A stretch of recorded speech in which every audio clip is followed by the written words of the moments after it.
ಭಾರತ ಪಾಕಿಸ್ತಾನ ಜಂಗಿ ಕುಸ್ತಿ ಕ್ರಿಕೆಟ್ ಪಂದ್ಯಾವಳಿಗೆ ಕ್ಷಣಗಣನೆ ಆರಂಭವಾಗಿದೆ. ಈ ಜಂಗಿ ಕುಸ್ತಿಯಲ್ಲಿ ಟೀಂ ಇಂಡಿಯಾ ಗೆದ್ದು ಬರಲಿ ಅಂತ ಎಲ್ಲರೂ ಸಹ ಶುಭ ಹಾರೈಸ್ತಾ ಇದ್ದಾರೆ. ಸಾಂಸ್ಕೃತಿಕ ನಗರಿ ಮೈಸೂರು ಏಳಿ ಕೇಳಿ ಜಗಜ್ಜಟ್ಟಿಗಳ ನಾಡು. ಹೀಗಾಗಿ ಎಲ್ಲರೂ ತೊಡೆ ತಟ್ಟಿ ಟೀಂ ಇಂಡಿಯಾವನ್ನ ಬೆಂಬಲಿಸ್ತಾ ಇದ್ದಾರೆ. ನಾನೀಗ ಮೈಸೂರಿನ ಯದುವೀರ್ ಗರಡಿ ಮನೆ ಹಳ್ಳಿಹಟ್ಟಿಯವರು ನಡೆಸ್ತಾ ಇರುವಂತಹ ಈ ಗರಡಿ ಮನೆಯಲ್ಲಿದ್ದೇನೆ. ನೀವು ನೋಡ್ತಾ ಇರಬಹುದು ಇಲ್ಲಿರುವಂತಹ ಕುಸ್ತಿಪಟುಗಳನ್ನ ಸಾಕಷ್ಟು ಜೋಶಿಂದ ತೊಡೆ ತಟ್ಟಿ ಟೀಂ ಇಂಡಿಯಾಗೆ ಒಂದು ಶುಭ ಕೋರುವಂತಹ ಕೆಲಸವನ್ನ ಮಾಡ್ತಾ ಇದ್ದಾರೆ. ಭಾರತ ಗೆದ್ದು ಬರಲಿ ಅಂತೇಳಿ ಶುಭ ಹಾರೈಸುವಂತಹ ಕೆಲಸವನ್ನ ಮಾಡ್ತಾ ಇದ್ದಾರೆ. ಸಾಮಾನ್ಯವಾಗಿ ಪಾಕಿಸ್ತಾನ ಜೊತೆ ಯಾವಾಗಲೇ ಮ್ಯಾಚ್ ನಡೆದ್ರು ಯಾವುದೇ ಜಂಗಿ ಕುಸ್ತಿಗಿಂತ ಅದು ಕಡಿಮೆ ಇರೋದಿಲ್ಲ. ಹೀಗಾಗಿ ಜಂಗಿ ಕುಸ್ತಿಯ ಏನು ಪಟ್ಟುಗಳಿರ್ತದೆ ಆ ಪಟ್ಟುಗಳನ್ನು ಹಾಕಿ ಗೆಲ್ತಾರೆ ಅಂತೇಳಿ ವಿಶ್ವಾಸವನ್ನು ವ್ಯಕ್ತಪಡಿಸ್ತಾ ಇರುವಂಥದ್ದು. ತೊಡೆ ತಟ್ಟಿ ಪಾಕಿಸ್ತಾನಕ್ಕೆ ಆಹ್ವಾನವನ್ನು ನೀಡ್ತಾ ಇರುವಂಥದ್ದು. ಟೀಂ ಇಂಡಿಯಾ ಎಲ್ಲ ಕುಸ್ತಿ ಪಟ್ಟುಗಳ ರೀತಿಯಲ್ಲಿ ಕ್ರಿಕೆಟ್ ಪಟ್ಟುಗಳನ್ನು ಹಾಕಿ ಗೆದ್ದು ಬರಲಿ ಅಂತೇಳಿ ತ್ರಿವರ್ಣ ಧ್ವಜವನ್ನು ರಾರಾಜಿಸ್ತಾ ಇರುವಂಥದ್ದು. ಸೊ ತ್ರಿವರ್ಣ ಧ್ವಜವನ್ನು ರಾರಾಜಿಸಿ ಏನು ಈ ಒಂದು ಟೀಮ್ ಇಂಡಿಯಾ ಈ ಒಂದು ಪಂದ್ಯಾವಳಿಯಲ್ಲಿ ಪಾಕಿಸ್ತಾನದ ವಿರುದ್ಧ ಗೆದ್ದು ಬರಲಿ ಅಂತೇಳಿ ಚಿಕ್ಕ ಪುಟಾಣಿಗಳನ್ನು ಸಹ ನೀವು ನೋಡ್ತಾ ಇರ್ಬೋದು. ತ್ರಿವರ್ಣ ಧ್ವಜವನ್ನು ರಾರಾಜಿಸ್ತಾ ಇದ್ದಾರೆ.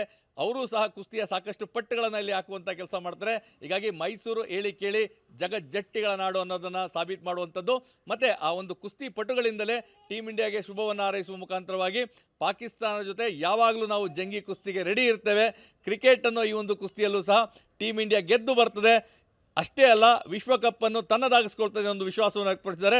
ಸಾಕಷ್ಟು ಜೋಶ್ನಿಂದ ಶುಭ ಹಾರೈಸುವಂಥ ಕೆಲಸವನ್ನು ಮಾಡ್ತಾ ಇದ್ದಾರೆ. ಅವ್ರ ಜೊತೆ ಈಗ ಮಾತನಾಡೋಣ. ಈಗ ಸಾಮಾನ್ಯವಾಗಿ ಪಾಕಿಸ್ತಾನ ಜೊತೆ ಮ್ಯಾಚ್ ಅಂದರೆ ಅದು ಮ್ಯಾಚ್ ಆಗಿರೋದಿಲ್ಲ, ಅಂದರೆ ಒಂದು ರೀತಿ ಕುಸ್ತಿ ಥರ ಇರ್ತದಲ್ವಾ ಇಂಡಿಯಾ ಪಾಕಿಸ್ತಾನ ಅಂದರೆ. ಕುಸ್ತಿಲಿ ಹೇಗೆ ನಾವು ಅನೇಕ ಕಲೆಗಳನ್ನು ಇದು ಮಾಡ್ತೀವೋ, ಟೆಕ್ನಿಕ್ಗಳಾಗ್ತೀವೋ, ಪಟುಗಳಾಗಿ ಗೆಲ್ತೀವೋ, ಅದೇ ರೀತಿ ಭಾರತದ ಎಲ್ಲ ಕ್ರೀಡಾಪಟುಗಳು ಸೂರ್ಯಕುಮಾರ್ ಯಾದವ್ ಇರ್ಬೋದು, ಇಶಾನ್ ಕಿಶನ್ ಆಗಿರ್ಬೋದು, ಹಾರ್ದಿಕ್ ಪಾಂಡ್ಯ ಆಗಿರ್ಬೋದು, ಬುಮ್ರಾ ಅವ್ರ ಬೌಲಿಂಗ್ ಇರ್ಬೋದು, ಎಲ್ಲ ಅನೇಕ ಚಾಕು ಚಕ್ಯತೆಯಿಂದ ಈ ಸಲ ಅವರು ಆಟ ಆಡಿ ಪಾಕಿಸ್ತಾನ ಮಣಿಸ್ತಾರೆ ಅಂತ ಇಡೀ ಭಾರತದ ಕ್ರೀಡಾಭಿಮಾನಿಗಳ ಪರವಾಗಿ ಇಂಡಿಯಾ ಟೀಮ್ನ ಶುಭ ಹಾರೈಸ್ತಾ ಇದ್ದೀವಿ. ಜೈ ಭಾರತ್ ಮಾತಾ ಕಿ ಜೈ. ಇವತ್ತು ಡಬಲ್ ಧಮಾಕ, ಒಂದ್ ಕಡೆ ಶಿವರಾತ್ರಿ, ಮತ್ತೊಂದು ಕಡೆ ಕ್ರಿಕೆಟ್ ಹಬ್ಬ. ಹೇಗಿದೆ ಅಂತ ಜೋಶು?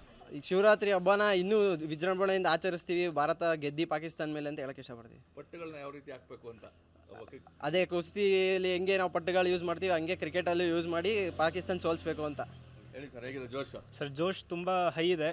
ಯಾಕಂದರೆ ಪಾಕಿಸ್ತಾನ ಮತ್ತು ಇಂಡಿಯಾ ಮ್ಯಾಚ್ ಅಂದರೆ ರೈವಲ್ರಿ ಮ್ಯಾಚ್ ಆಗಿರುತ್ತೆ. ಸೊ ತುಂಬ ನಾವು ಗೆಲ್ತೀವಿ ಅನ್ನೋ ಒಂದು ಇದಿದೆ ಸರ್ ಇವತ್ತು. ಈಗ ನೀವು ಸಹ ಕುಸ್ತಿ ಆಡ್ಬೇಕಾದ್ರೆ ರೈವಲ್ರಿ ಆಗೇ ಇರ್ತದೆ. ಸೊ ಅದೇ ಕ್ರಿಕೆಟಲ್ಲೂ ಆಗುತ್ತಾ? ಪಟ್ಟುಗಳನ್ನೆಲ್ಲ ಹಾಕ್ತಾರೆ? ಹಾಗೆ ಆಗುತ್ತೆ. ಯಾಕಂದರೆ ನಮ್ಮ ಕಡೆ ಬುಮ್ರಾ ಇದ್ದಾನೆ, death specialist. So Suryakumar Yadav ಹೆಂಗಿದ್ರು 360 ಪ್ಲೇಯರ್ ಅಲ್ಲ. ಸೊ ಹಿಂಗಿದ್ರು ಅಭಿಷೇಕ್ ಶರ್ಮಾ ಎಲ್ಲರೂ ಇದ್ದಾರೆ. ಸೊ ಗೆಲ್ತೀವಿ ಅನ್ನೋದಿದೆ. ಕುಸ್ತಿ ನಾವೇ ಗೆಲ್ಲೋದು? ಹಾಂ ಸರ್, ಕುಸ್ತಿನೂ ನಾವೇ ಗೆಲ್ಲೋದು, ಹಾಗೆ ಮ್ಯಾಚ್ ಕೂಡ ನಾವೇ ಗೆಲ್ಲೋದು ಇವತ್ತು. ಹೇಗಿದೆ? ಹೈ. ಸೊ ಗೆಲ್ತಾರೆ ಇಂಡಿಯಾ? ಪಕ್ಕಾ ಗೆಲ್ತಾರೆ. ಯಾವ ರೀತಿ ವಿಶ್ ಮಾಡ್ತೀರಾ? ಚೆನ್ನಾಗಿ ಹೇಳಿ, ಗೆಲ್ತಾರೆ ಗೊತ್ತು. ಹೇಳಿ, ನಿಮ್ಮ ಫೇವರೇಟ್ ಪ್ಲೇಯರ್ ಯಾರು? ಸೂರ್ಯಕುಮಾರ್ ಯಾದವ್. ಅವ್ರ ಕ್ಯಾಪ್ಟನ್ಸಿಲಿ ಗೆದ್ದು ಬರ್ತಾರೆ ಗೊತ್ತು. ಅದು ಗೆಲ್ತಾರೆ. 360 ಪ್ಲೇಯರ್ ಅವರು ಗೆಲ್ತಾರೆ. ಇಂಡಿಯಾ ಒಳ್ಳೆ ಕುಸ್ತಿ ನೋಡ್ಬೋದು ಹಂಗಾರೆ. ಹಾಂ, ಮತ್ತಷ್ಟು ಇಲ್ಲಿ ಜಗಜ್ಜಟ್ಟಿಗಳು ನಮ್ಮ ಜೊತೆಗಿದ್ದಾರೆ. ಹೇಗಿದೆ ಜೋಶು? ತುಂಬ ಚೆನ್ನಾಗಿದ್ದೇವೆ. ಇವತ್ತು ಶಿವರಾತ್ರಿ ಬೇರೆ, ಅದು ಬೇರೆ, ಇವತ್ತು ಇದು ಬೇರೆ ನಡೀತಾ ಇದೆ. ಕ್ರಿಕೆಟ್ ಹಬ್ಬ ಎರಡು ಚೆನ್ನಾಗಿ ನಡೀಲಿ, ಹಬ್ಬನೂ ಚೆನ್ನಾಗಿ ನಡೀಲಿ, ಕ್ರಿಕೆಟ್ ಚೆನ್ನಾಗಿ ನಡೀಲಿ ಅಂತ ನನ್ನ ಆಸಕ್ತಿ ಅಷ್ಟೇ ಬ್ರೋ. ಈಗ ಭಾರತ ಪಾಕಿಸ್ತಾನ ಕ್ರಿಕೆಟ್ ಅಂದರೆ ಒಂಥರ ಕುಸ್ತಿ ಥರನೇ ಇರ್ತದ ಅಂತ. ನಾವು ಹೆಂಗೆ ತಾಕತ್ತಲ್ಲಿ ನಾವು ಗೆದ್ದು ಬರ್ತೀವಿ, ಅದೇ ಥರ ನಮ್ಮ ಇಂಡಿಯಾದವ್ರು ಗೆದ್ದು ಬರ್ಬೇಕಷ್ಟೇ. ಚೆನ್ನಾಗಿದೆ ಸರ್ ಜೋಶು. ಗೆಲ್ತಾರೆ ಇಂಡಿಯಾ? ಪಕ್ಕಾ ಗೆಲ್ತಾರೆ ಸರ್. ಹೇಳಿ ಸರ್, ಹೇಗಿದೆ ಜೋಶು? ತುಂಬ ಚೆನ್ನಾಗಿದೆ ಸರ್. ಇವತ್ತು ಶಿವರಾತ್ರಿ ಬೇರೆ, ಈ ಒಂದು ಇಂಡಿಯಾ ಮತ್ತು ಪಾಕಿಸ್ತಾನ ಮ್ಯಾಚ್ ನಮಗೆ ಜಾಗರಣೆ ಮಾಡೋದಕ್ಕೆ ತುಂಬ ಅನುಕೂಲನೂ ಮಾಡಿಕೊಟ್ಟಂಗಾಯಿತು. ಈ ಒಂದು ಜಾಗರಣೆ ದಿನ, ಶಿವರಾತ್ರಿ ದಿನ ನಾವು ಯಾವುದೇ ಈವರೆಗೆ ನಾವು ಯಾವ ರೀತಿ ಭಾರತದವರು ನಾವು ಸೋಲದೆ ಈವರೆಗೆ ಕಪ್ಪನ್ನು ಬಿಟ್ಕೊಡದೆ ನಾವು ಇಲ್ಲಿವರೆಗೆ ಯಾವ ರೀತಿ ಬಂದಿದ್ದೀವಿ, ಈ ಸರಿನೂ ನಾವು ಖಂಡಿತವಾಗಲೂ ಗೆಲ್ತೀವಿ. ಈ ಸರಿನೂ ಕಪ್ ನಮ್ಮದೇ. ಜೈ ಬೋಲೋ ಭಾರತ್ ಮಾತಾ ಕಿ ಜೈ. ಈಗ ಶಿವರಾತ್ರಿಲಿ ಶಿವನಲ್ಲಿ ಪ್ರಾರ್ಥನೆ ಇರುತ್ತಾ ಇಂಡಿಯಾನ್ ಗೆಲ್ಲಿಸ್ಲಿ ಅಂತ? ಖಂಡಿತವಾಗಲೂ ನಾವು ಶಿವನಲ್ಲಿ ಈ ಮೂಲಕ ಹಳ್ಳಿಹಟ್ಟಿಯವರ ರಾಜ ಯದುವೀರ್ ಕುಸ್ತಿ ಅಖಾಡದ ಮುಖಾಂತರ ನಾವು ಈ ಎಲ್ಲ ಇಲ್ಲಿ ನಾವು ದೇವರಲ್ಲಿ ಪ್ರಾರ್ಥನೆ ಮಾಡೋದೇನಂತಂದರೆ, ಇವತ್ತಿರ್ತಕ್ಕಂತಹ ಭಾರತ ಮತ್ತು ಪಾಕಿಸ್ತಾನ ಮ್ಯಾಚಲ್ಲಿ ಪಾಕಿಸ್ತಾನದ ವಿರುದ್ಧವಾಗಿ ಭಾರತದವರು ವಿಜೃಂಭಣೆಯಿಂದ ಗೆದ್ದು ಆಚರಿಸಿ ಬರಲಿ ಅನ್ನೋದ್ರ ಮುಖಾಂತರ ನಾನು ಆಶಿಸ್ತಾ ಇದ್ದೀನಿ ಸರ್. ಇದು ಇಲ್ಲಿನ ಕುಸ್ತಿ ಪಟ್ಟುಗಳ ಜೋಶ್. ನಾವು ಯಾವ ರೀತಿ ಕುಸ್ತಿ ಪಟ್ಟುಗಳನ್ನು ಹಾಕ್ತೇವೆ ಅದೇ ರೀತಿಯಾಗಿ ಯದುವೀರ್ ಗರಡಿ ಮನೆ, ಏನು ಹಳ್ಳಿಹಟ್ಟಿಯವರ ಗರಡಿ ಮನೆ ಇದೆ, ಇಲ್ಲಿನ ಕುಸ್ತಿಪಟುಗಳು ಶುಭ ಹಾರೈಸಿದ್ದಾರೆ.